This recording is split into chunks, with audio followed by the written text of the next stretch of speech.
Bonjour à tous, aujourd'hui on va préparer des mhencha, ce sont des roulés de feuilles de briques garnis de pâte d'amande et arrosés de miel. Un vrai délice et vous allez voir, c'est pas très compliqué à faire.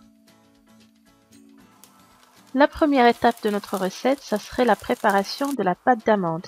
Alors pour cela, soit vous utilisez la poudre d'amande déjà prête, ou bien les amandes mondées, ou si vous utilisez les amandes entières, il faudra les pocher 5 minutes dans de l'eau bouillante, puis les monder avant de les mixer avec le sucre.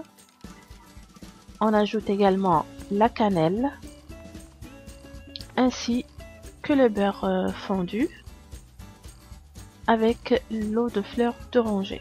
Là je ne l'ai pas filmé mais j'ai mis de l'eau de fleur d'oranger. Donc on va mixer le tout plusieurs fois jusqu'à ce qu'on ait une pâte d'amande qu'on peut former comme on veut. Ensuite, je découpe les feuilles de briques en grands rectangles et je les couvre avec un linge propre pour éviter qu'elles sèchent.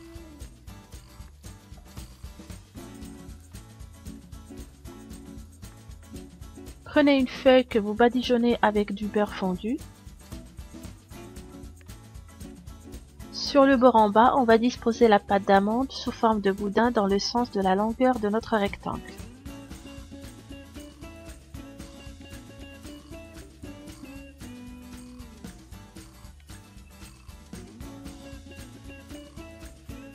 Enroulez la pâte d'amande dans la feuille, il faut y aller doucement en serrant un peu et en badigeonnant de temps en temps les mains avec du beurre fondu.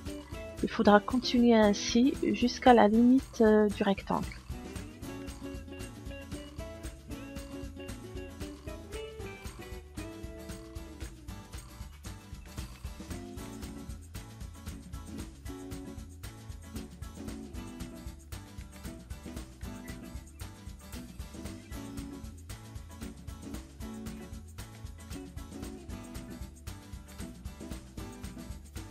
Badigeonnez la surface avec du jaune d'œuf et décorez avec des amandes concassées ou des amandes effilées.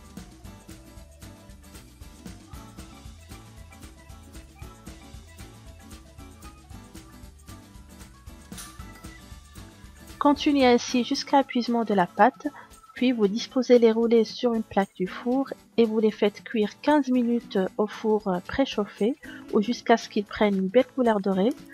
À leur sortie du four, il faudra les arroser aussitôt avec du miel tiède.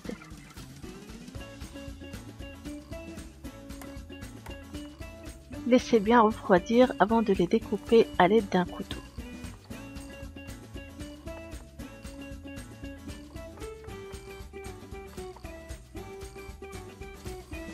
Ces petits gâteaux sont croustillants de l'extérieur, fondants à l'intérieur. On sent bien le goût de l'amande parfumée à la fleur d'oranger et la cannelle. Afin qu'ils gardent tout leur croustillant, moi je vous conseille de les conserver dans une boîte hermétique. Donc notre recette touche à sa fin. Vous pouvez la retrouver en détail sur mafleurdeoranger.com. N'hésitez pas à liker cette vidéo si vous avez aimé. Je vous dis bon appétit et à la prochaine.